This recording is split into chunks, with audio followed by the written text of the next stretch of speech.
जी ma'am, 9th maths.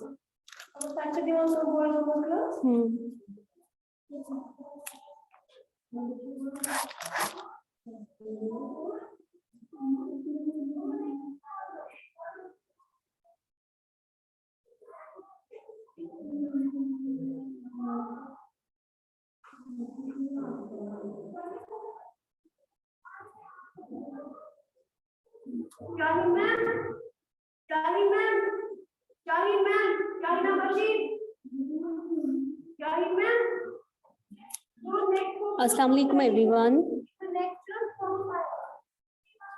वालेकुम वालेकुम अस्सलाम। वालेकुम सलाम। हम लोगों ने कल स्टैटिस्टिक्स में पढ़ा कि हम स्टैटिस्टिक्स क्यों पढ़ते हैं, डेटा क्या होता है। फिर हमने रेंज भी देखी, रेंज क्या होती है। आज अब हम देखेंगे फ्रीक्वेंसी क्या होता है।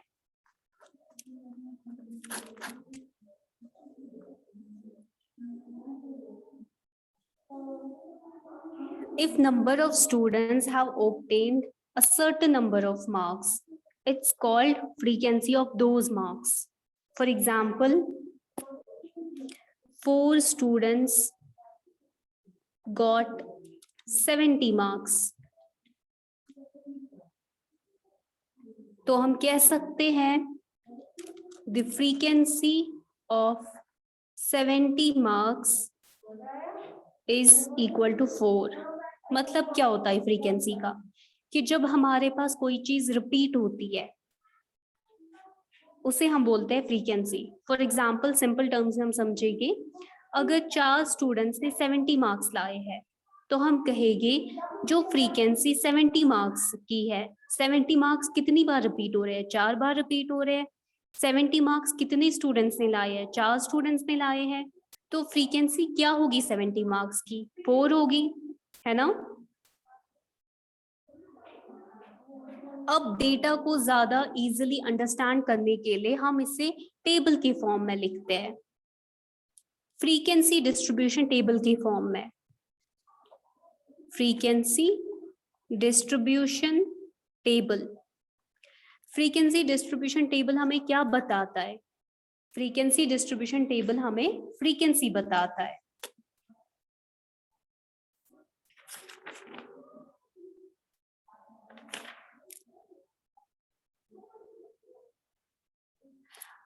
अब हमारे पास फ्रीक्वेंसी डिस्ट्रीब्यूशन टेबल 2 टाइप्स के आते हैं, एक आता है ग्रुप, एक आता है अनग्रुप्ड।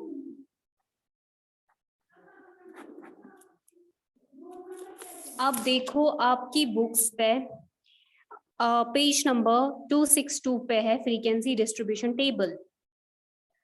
ये जो फ्रीक्वेंसी डिस्ट्रीब्यूशन टेबल है ये अनग्रुप्ड फ्रीक्वेंसी डिस्ट्रीब्यूशन टेबल है। इसमें आपके मार्क्स दिए हुए हैं 10, 20, 30, 6, 40, 50। या ये जो कॉलम है ये मार्क्स का कॉलम है, और ये जो कॉलम है ये हमें दिखा रहा है फ्रीक्वेंसी कि 10 मार्क्स कितने स्टूडेंट्स ने ऑब्टेन किए हैं। मान एक स्टूडेंट ने 20 मार्क्स, एक स्टूडेंट ने 36 मार्क्स, 3 स्टूडेंट्स ने, मतलब 36 मार्क्स की फ्रीक्वेंसी क्या है, यहाँ पे 3 है। 36 मार्क्स 3 बार रिपीट हो रहे हैं, 36 मार्क्स 3 स्टूडेंट्स ने लाए हैं, तो इसे हम बोलते हैं फ्रीक्वेंसी। फ्रीक्वेंसी मतलब जो चीज रिपीट हो रही है हमारी, कितनी फ्रीक्वेंट है वो, ठीक। ये होता है हमारा अनग्रुप्ड फ्रीक्वेंसी डिस्ट्रीब्यूशन टेबल। अब हमारे पास दूसरा टेबल आता है, that is grouped frequency distribution table. Page number 263 पे आपका ग्रुप्ड फ्रीक्वेंसी डिस्ट्रीब्यूशन टेबल है। ये जो टेबल आपको अपनी स्क्रीन पे शो हो रहा है, this is group frequency distribution table.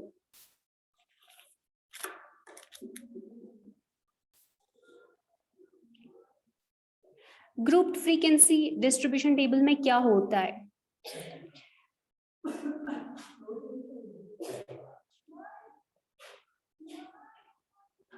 इसमें हम क्या करते हैं, इसमें हम डेटा को कैसे प्रेजेंट करते हैं, हम इसमें डेटा को कंडेंस करते हैं और हम उस डेटा को प्रेजेंट करते हैं। इसमें हम सिंप्लीफाई करते हैं, इसमें हम डेटा को कंडेंस करते हैं। जैसे कि यहाँ पे है ये वाला कॉलम, ये हमें बता रहा है नंबर ऑफ प्लांट्स सर्वाइव्ड, कितने प्लांट्स ने सर्वाइव किया 20 to 29 के इन बिटवीन, कितने प्लांट्स ने सर्वाइव किया है? 3 प्लांट्स ने। फ्रीक्वेंसी क्या है? 3 है।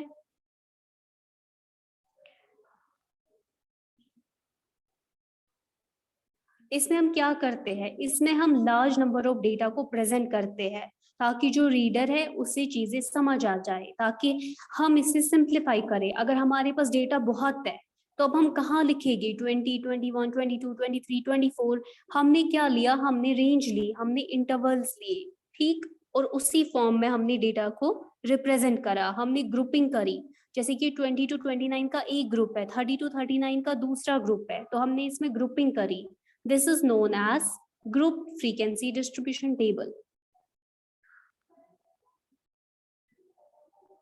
जैसे कि यहाँ पे हमने क्या करा है, हमने डाटा को ग्रुप में कंडेंस करा है।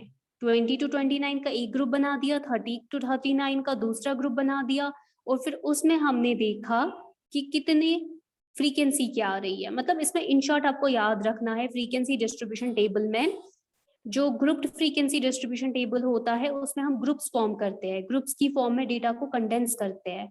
और जो अनग्रुप्ड फ्रीक्वेंसी डिस्ट्रीब्यूशन टेबल होता है उसमें हम ग्रुप्स फॉर्म नहीं करते हैं। यहां तक को क्लियर हुआ? किसी को कोई कंफ्यूजन? No ma'am. अब जो ये ग्रुपिंग्स होती है ना, इससे हम बोलते हैं क्लासेस और क्लास इंटरवल्स। और जो इनका साइज होता है उसे हम बोलते हैं क्लास विड्थ या क्लास साइज।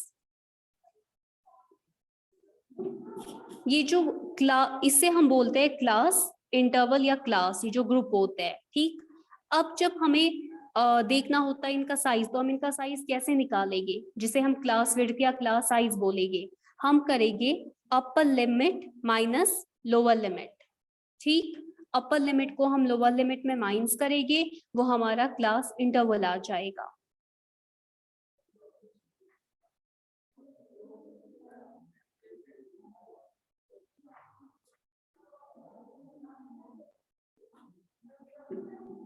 यहाँ पे हमारा अपर क्लास लिमिट क्या है? 29। जो ग्रेटेस्ट नंबर होता है that is called as upper class limit. और जो हमारा लोअर क्लास लिमिट होता है वो क्या होता है? वो हमारा लोवेस्ट नंबर होता है। तो 20 यहाँ पे लोअर क्लास लिमिट है। जब हम अपर क्लास लिमिट में से लोअर क्लास लिमिट करेंगे, हमारे पास क्या आ जाएगा? हमारे पास किसी भी क्लास का साइज, उसकी विड्थ आ जाएगी।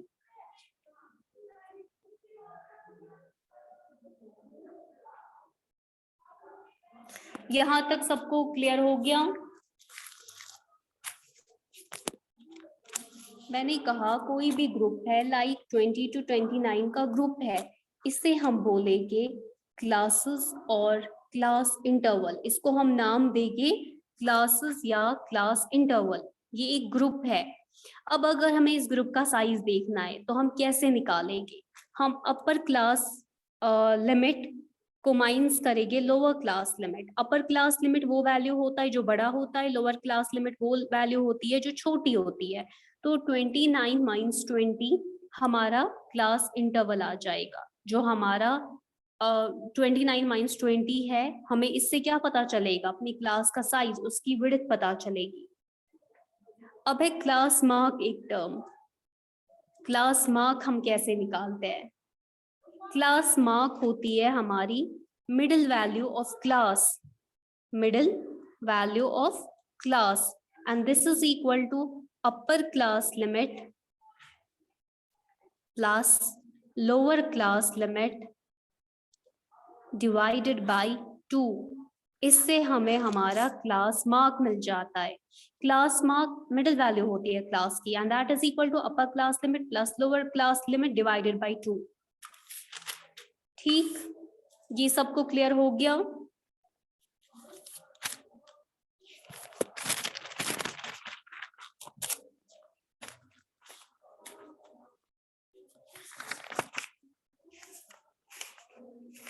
अब आप आ जाओ एक्सरसाइज पर। आपका जो एक्सरसाइज 13.2 का क्वेश्चन नंबर 1 है वो है the blood groups of 30 students of class 8 are recorded as follows. ABOOAB and so on. इसे हम रॉ डेटा बोलते हैं। ये जैसे लिखा गया है ना, ये सारा data, this is in the form of a raw data.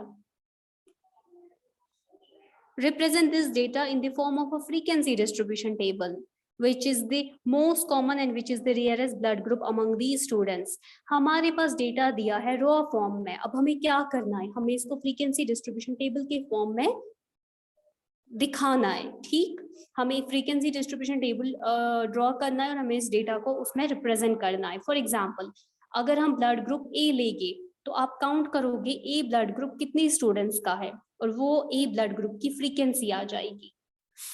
इसे हम ड्रॉ करेंगे ऐसे, ये हुआ टेबल। कॉलम 1 रिप्रेजेंट करेगा ब्लड ग्रुप को,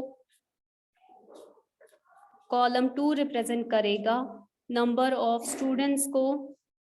अब ब्लड ग्रुप यहाँ पे कौन कौन सा है, ए है, बी है, ओ है और ए बी है।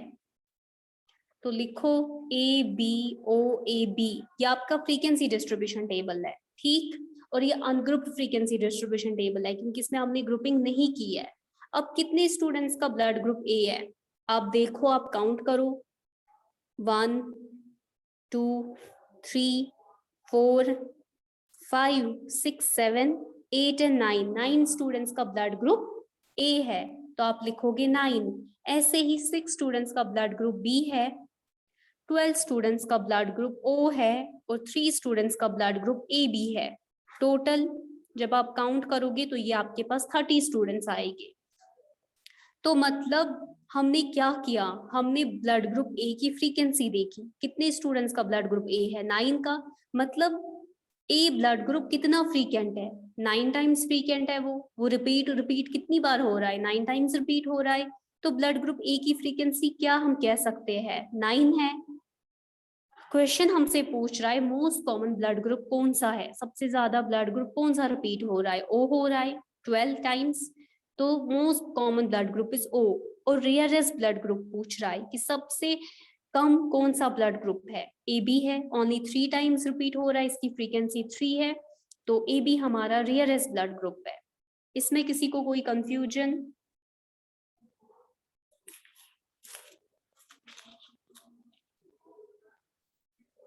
No, ma'am. क्वेश्चन नंबर 2 आपकी होमवर्क है। Question number 3, the relative humidity in percent of a certain city for a month of 30 days was as follows। ठीक है, हमारे पास रॉ डेटा है। Construct a group frequency distribution table with classes 84 to 86, 86 to 88 etcetera. जो हमारा first part है वो हमें वहीं से कह रहा है कि आप ग्रुप फ्रीक्वेंसी डिस्ट्रीब्यूशन टेबल बनाओ। ग्रुप फ्रीक्वेंसी डिस्ट्रीब्यूशन टेबल वो टेबल होता है जिसमें ग्रुपिंग होती है। ठीक, और इसने हमें वहीं से क्लासेस भी दिए, क्लास इंटरवल भी दिया है, 84 to 86 बनाओ, फिर आप 86 to 88 बनाओ एंड सो ऑन। तो हम इसे टेबल की फॉर्म में ड्रॉ करेंगे। ये हमारा क्या है, ये हमारा ग्रुप फ्रीक्वेंसी डिस्ट्रीब्यूशन टेबल है।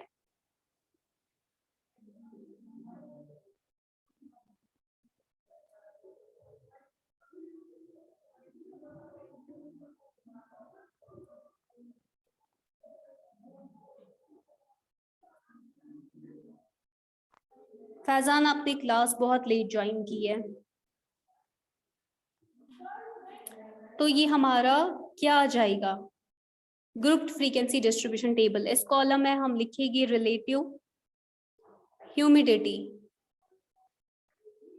रिलेटिव ह्यूमिडिटी, ठीक, परसेंट में।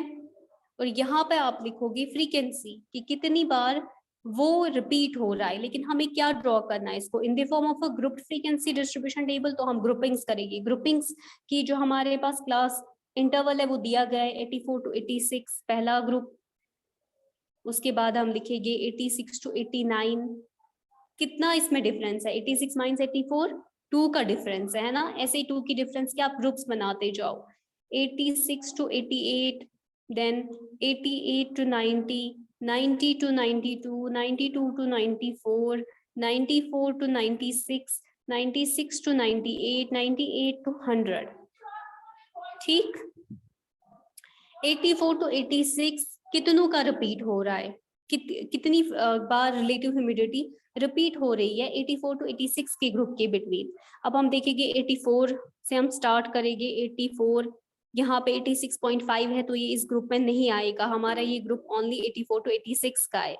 फिर आप आगे चलो, यहाँ पे 89 है, ये भी नहीं आएगा, ये भी नहीं आएगा। 84.9 है तो ये आ जाएगा, मतलब खाली एक आ जाएगा, इसमें फ्रीक्वेंसी इसकी एक होगी। ऐसे आप बाकी ग्रुप्स की काउंटिंग करोगे तो ये आ जाएगा हमारा 1 1 2 2 7 6 7 4 और टोटल आ जाएगा ये 30। आपको क्या करना है, आपको जो रिलेटिव ह्यूमिडिटी है उसके आपको इंटरवल्स दिए गए हैं, क्लास इंटरवल्स 84 to 86। इनका जो साइज है वो क्या है, मतलब इसमें डिफरेंस कितनी है, अपर लिमिट माइनस लोअर लिमिट में 2 की डिफरेंस है, तो 2 की डिफरेंस के आप ग्रुप्स बनाओगे और फिर आप काउंट करोगे। जो ये रॉ डेटा है इसमें काउंट आप करोगे कि इस ग्रुप में कितनी बार लाई होता है, कितनी बार ये फ्रीक्वेंट है, तो वो आप यहाँ पे लिख दोगे। अब सेकेंड पार्ट क्या है, विच मंथ और season do you think this data is about. ये डेटा किस मंथ या सीजन के बारे में है। तो ह्यूमिडिटी हमारी कब होती है ज्यादा, the data appears to be taken in the rainy season as the relative humidity in rainy season is high। ये डेटा हमारा रेनी सीजन का होगा, क्यों, क्योंकि रिलेटिव ह्यूमिडिटी रेनी सीजन में ज्यादा होती है। उसके बाद है तीसरा part, what is the range of this data. इस डेटा की रेंज क्या है, कल मैंने आपको बताया रेंज हम कैसे निकालते हैं, high value minus low value. High value क्या है यहाँ पे, हाई वैल्यू यहाँ पे 99.2 है, लो वैल्यू यहाँ पे 84.9 है। इनकी आप डिफरेंस निकालोगे, that will be equal to 14.3। तो जो 14.3 है वो हमारी रेंज आ जाएगी। इसमें किसी को कोई कंफ्यूजन? No ma'am. ओके, तो क्वेश्चन नंबर 4 आपकी होमवर्क है। क्वेश्चन नंबर 5 आप लोग देख लो। A study was conducted to find out the concentration of sulfur dioxide in the air in parts per million of a certain city. The data obtained for 30 days is as follows.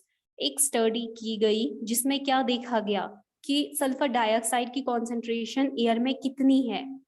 30 दिनों का data लिया गया, 30 दिनों में देखा गया कि हर दिन सल्फर डाइऑक्साइड की कॉन्सेंट्रेशन एयर में कितनी है। ठीक, अब क्या हमारा फर्स्ट पार्ट हो रहा है, make a group frequency distribution table. हमें ग्रुपिंग करनी है डाटा की for this data with class intervals दिए गए हैं 0.00 to 0.04।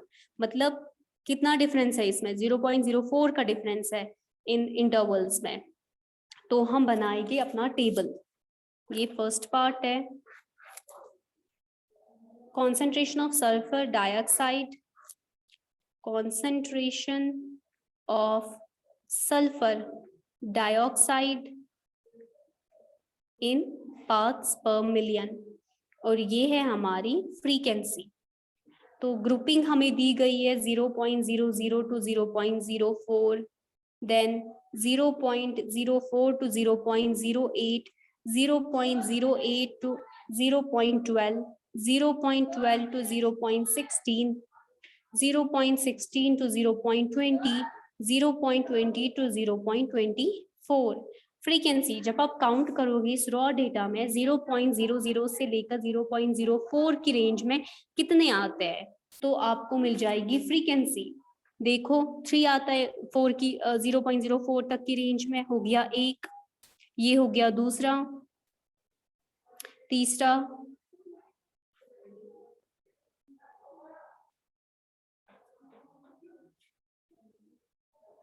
और ये हो गया फोर्थ। तो हमारे पास कितने आ गए, 4 आ गए। आप इसे काउंट करो, आप देखो 0.00 से लेकर 0.04 तक की रेंज में कितने दिनों में कॉन्सेंट्रेशन ऑफ सल्फर डाइऑक्साइड आ रहा है, कितना फ्रीक्वेंट है वो। आपको बस काउंटिंग करनी है, ये आ जाएगा 4 9 9 2, फिर आ जाएगा ये 4 और ये आ जाएगा 2, टोटल आ जाएगा 30। ठीक, 0.00 टू 0.04, यहाँ पे ये 0.03 है, ये आ जाएगा इस रेंज में। 889 नहीं आ जाएगा, 0.04 तक की रेंज में हमें देखना है, ये भी आ जाएगा।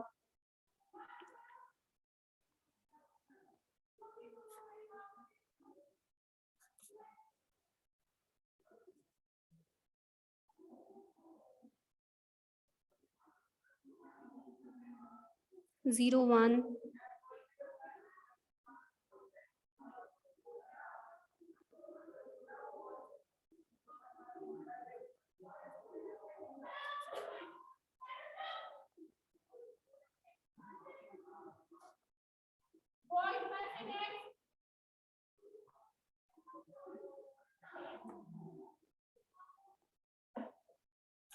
to 8,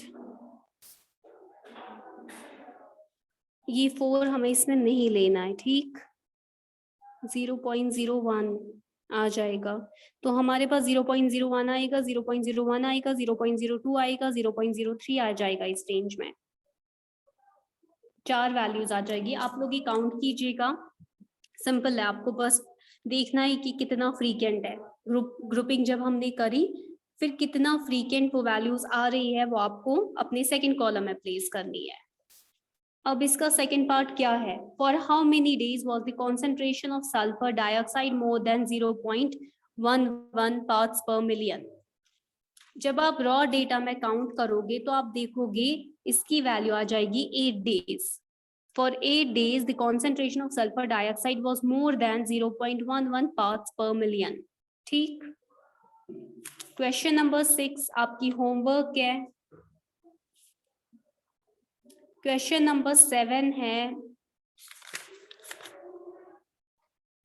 क्वेश्चन नंबर 7 है the value of pi up to 50 decimal places is given below. Pi की वैल्यू क्या हमें पता है, 3.14 है, लेकिन हमने इसको अप टू 50 डेसिमल प्लेसेस लिया है।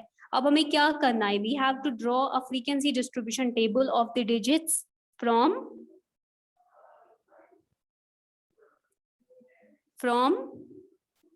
we have to draw a frequency distribution table of the digits from 0 to 9 after the decimal part. Decimal के बाद हमें क्या करना है? हमें देखना है 0 नंबर कितनी बार रिपीट हो रहा है, कितना फ्रीक्वेंट है, 1 कितना फ्रीक्वेंट है, 2 कितना फ्रीक्वेंट है, 3 4 5 6 7 8 9 तक हमें देखना है। जो डिजिट्स है फ्रॉम 0 to 9 वो आफ्टर डेसिमल प्लेस मतलब पॉइंट के बाद वो कितनी फ्रीक्वेंट है वो हमें काउंट करने हैं। तो हम कैसे इसे लिखेंगे? क्वेश्चन नंबर 7 का फर्स्ट पार्ट, इसे हम बनाएंगे एक टेबल। ये हमारा कौन सा फ्रीक्वेंसी डिस्ट्रीब्यूशन टेबल बन जाएगा? ये डिजिट्स है, ये फ्रीक्वेंसी है, नंबर्स कौन से है 0 1 2 3 4 5 6 7 8 एंड 9। ये हमारा कौन सा फ्रीक्वेंसी डिस्ट्रीब्यूशन टेबल है?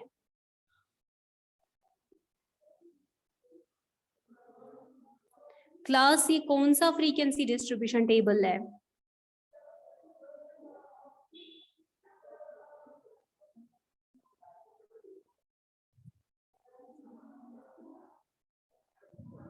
आसिला ये कौन सा फ्रीक्वेंसी डिस्ट्रीब्यूशन टेबल है?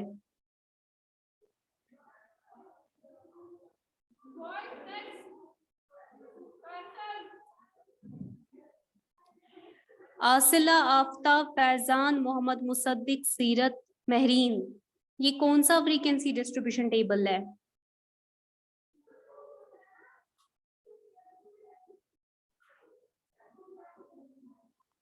क्लास में आप लोगों से कुछ पूछ रही हूं ना।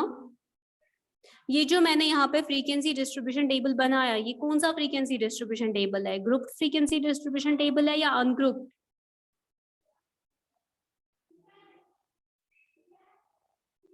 आप लोगों को मैं सबको एब्सेंट मार्क कर दूं?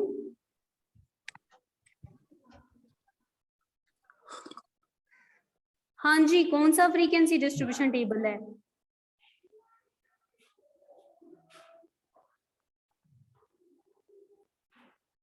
चले, आज की क्लास में आप सब एब्सेंट हो। आप लोग रेस्पॉन्ड नहीं कर रहे हो, इट मींस आप लोग क्लास में हो नहीं। मैम ग्रुपर ये ग्रुप कैसे है? इसमें तो हमने ग्रुपिंग की ही नहीं। इसमें आपको कहीं पर ग्रुपिंग दिख रही है?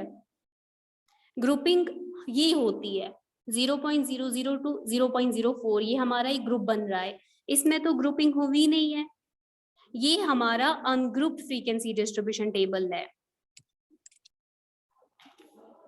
तो जब आप 0 डिजिट्स को काउंट करोगे आफ्टर डेसिमल प्लेस, वो 2 बार आ रहा है, वो 2 बार रिपीट हो रहा है आफ्टर डेसिमल प्लेस। 1 हमारा 5 बार रिपीट हो रहा है आफ्टर डेसिमल प्लेस। 2 हमारा 5 बार रिपीट हो रहा है। 3 हमारा 8 टाइम्स रिपीट हो रहा है। 4 हमारा 4 टाइम्स रिपीट हो रहा है। 5 हमारा 5 टाइम्स रिपीट हो रहा है। 6 हमारा 4 टाइम्स रिपीट हो रहा है। 7 हमारा 4 टाइम्स रिपीट हो रहा है। 8 5 टाइम्स और 9 8 टाइम्स। टोटल ये 50 आ रहा है। अप टू 50 लिया था ना हमने, तो टोटल ये 50 आ रहा है। हमने पाई की वैल्यू अप टू 50 ली थी, तो टोटल जब आप इन नंबर्स को काउंट करोगे ये 50 आ जाएगा। अब क्या हमें बता रहा है क्वेश्चन, दूसरा पार्ट क्या पूछ रहा है, what are the most and the least frequently occurring digits. सबसे ज्यादा इसमें फ्रीक्वेंट कौन सा डिजिट है, कौन सा डिजिट सबसे ज्यादा रिपीट हुआ है। सबसे ज्यादा इसमें 3 रिपीट हुआ है 8 टाइम्स और 9 रिपीट हुआ है 8 times. Least frequently occurring digit कौन सा है, सबसे कम कौन सा डिजिट इसमें रिपीट हुआ है, 0, ओनली 2 टाइम्स। क्वेश्चन नंबर 8 आपकी होमवर्क है। क्वेश्चन नंबर 9 मैं आपको दिखाती हूँ। क्वेश्चन नंबर 9 है, a company manufactures car batteries of a particular type. एक कंपनी है जो कार की बैटरीज को मैन्युफैक्चर करती है। The lives in years of 40 such batteries were recorded as follows। आपको पता है जो बैटरीज होती है उनकी लाइव्स होती है, वो एक सर्टेन पीरियड ऑफ टाइम के बाद एक्सपायर हो जाती है, वो खत्म हो जाती है, फिर आपको रिप्लेस करनी पड़ती है बैटरीज, चाहे वो आपके घर में इन्वर्टर की बैटरीज हो या कार बैटरीज हो, है ना। You have to replace them after a certain period of time. तो यहाँ पे क्या है, यहाँ पे 40 बैटरीज का डेटा दिया हुआ है, उनकी लाइव्स इन ईयर्स दी हुई है। आपको क्या करना है, you have to construct a group frequency distribution table. आपको एक ग्रुप फ्रीक्वेंसी डिस्ट्रीब्यूशन टेबल बनाना है जिसमें आप ग्रुपिंग करोगे, और आपको क्लास इंटरवल्स का साइज क्या लेना है, 0.5। तो आप कहाँ से स्टार्ट करोगे, वो भी दिया है, क्लास इंटरवल भी दिया है 2 to 2.5। जब आप 2.5 माइनस 2 करोगे वो कितना आएगा, 0.5। मतलब क्लास की जो साइज है, उसकी जो विड्थ है वो क्या है, 0.5। टेबल ड्रॉ करो आप। पहले कॉलम में लिखो life of batteries in years, दूसरे कॉलम में लिखो आप फ्रीक्वेंसी 2.5, फिर आ जाएगा 2.5 to 3। 0.5 का डिफरेंस आना चाहिए, जो क्लास विड्थ है, जो क्लास साइज है वो 0.5 आनी चाहिए, ठीक। उसके बाद आ जाएगा 3 to 3.5, 3.5 to 4, 4 to 4.5, 4.5 to 5। अब 2 to 2.5 कितनी बार रिपीट हो रहा है, आप काउंटिंग करोगे, आप देखोगे 2 to 2.5 जो ईयर्स है वो कितने फ्रीक्वेंट है, कितनी बैटरीज में वो रिपीट हो रहे हैं। 2 बैटरीज, मतलब 2 बैटरीज की लाइफ 2 to 2.5 ईयर्स है, ठीक। ऐसे ही हम कह सकते हैं 6 बैटरीज की लाइफ 2.5 to 3 ईयर्स है। देन 14, 11, 4, 3 टोटल आ जाएगा ये 40 बैटरीज है टोटल। जो आपका टोटल है ना वो वही आना चाहिए, आपको तब पता चल जाएगा कि आपने काउंटिंग सही से किया या नहीं की है, आपने टेबल को सही से ड्रॉ किया या नहीं किया है। जब आपका टोटल वही आएगा जो आपका गिवन टोटल होगा, जैसे कि यहाँ पे टोटल बैटरीज कितनी है, 40 बैटरीज है, तो यहाँ पे फ्रीक्वेंसी टोटल कितनी आनी चाहिए, 40 आनी चाहिए। क्यों, क्योंकि यहाँ पे हमारे पास टोटल नंबर ऑफ बैटरीज 40 है, तो हमें ये जो ये 2 है, ये 2 क्या है, ये 2 बैटरीज है, 2 बैटरीज की लाइफ 2 to 2.5 ईयर्स है, तो ये नंबर ऑफ बैटरीज है, ये भी नंबर ऑफ बैटरीज है, ये सब हमें नंबर ऑफ बैटरीज बता रहे हैं। तो ये हमारा टोटल आना चाहिए equal to total number of batteries. इसमें किसी को कोई कंफ्यूजन? No, ma'am. ओके, चलो अब कल हम करते हैं इसमें नया टॉपिक, दूसरा टॉपिक जो है ग्राफिकल रिप्रेजेंटेशन ऑफ डेटा। हम डेटा को ग्राफ्स में कैसे रिप्रेजेंट करते हैं? एक तो हमारे पास बार ग्राफ होता है, आपने 8th क्लास में पढ़ा होगा। हिस्टोग्राम होता है, हिस्टोग्राम में हम क्या लेते हैं? इंटरवल्स लेते हैं, कोई रेंज लेते हैं हम, जैसे कि 50 to 55 kg कितने बच्चों का वेट है, तो ये क्या हुई? एक इंटरवल हुआ, ये एक रेंज हुई है ना, हम इसमें एक रेंज लेते हैं हिस्टोग्राम में। और तीसरा हमारा है फ्रीक्वेंसी पॉलीगन्स। कल मैं आपको ये एक्सप्लेन करूंगी, ग्राफिकल रिप्रेजेंटेशन वाला टॉपिक। Okay, ma'am. बाकी जो 13.2 में आपको मैंने आज ऑल्टरनेट क्वेश्चंस होमवर्क दिए हैं वो आप कीजिएगा। और अगर कहीं पर किसी को कोई कंफ्यूजन, कोई डाउट, तो you can ask in next lecture. Okay, ma'am.